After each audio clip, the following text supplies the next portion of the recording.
Also, there are a lot more applications. For example, you can use a drone to fly all the way up to the tower and try to find out the antenna radiation pattern, especially when it's being down tilted. The radiation pattern of the antenna will be distorted or it will change. Or somehow the front loop or the back loop may have a change and then cause some interference to the other cell. So in that case, you might not be able to find it out from a street level in order to do the measurement.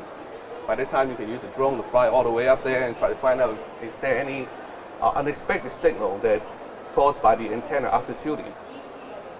Also, you can fly outside of a building area and find out what is the coverage is like or signal you're getting from the macro cell, so you can input that data into your indoor propagation model for the fine tuning. As well, there could be microwave link, E1, T1 link, that is a lot of site installations that you probably won't be able to get the signal from the street level, and then by the time you can also fly a drone over there and try to find out what is the E1, T1 link signal strength, and is it being turned on or not, is there something wrong with the microwave in that case. There's also other applications. For example, you can try to categorize the RF environment for the LT legwork, because there are some companies that actually use the LT legwork to control the drones up to 400 feet. So you can use a drone to fly up to 400 feet and try to find out is the area over there is free of interference. Otherwise, if the drone is out of control, then it could be disastrous. And you can also identify interference source that it's actually transmitted at a high ground. For example, in some dense urban area, you may have interference like illegal repeaters, boosters, that is installed in about 10 floors or 40 floors. It's hard to find the interference in that case to pinpoint it or to triangulate it. While flying a drone, you'll be avoiding all the multipaths that you may getting from the street level, and then you can directly find where exactly is your interference source.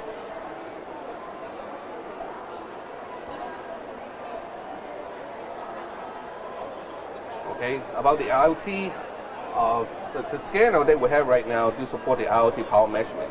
So no matter what kind of connection technology you're using the NB-IoT, the Can-Am, the LoRa, Sigfox, whatever, it can be all collected by the scanning receiver. So by the drone, you can also use it for the indoor coverage and outdoor coverage measurement to find out what is the IoT signals like in terms of the coverage, and is there any interference at all that other technologies may have interference to the IoT legwork. So that's why the scanner will be able to measure the IoT signal as well as other cellular technologies like GSM, WCDMA, or LTE.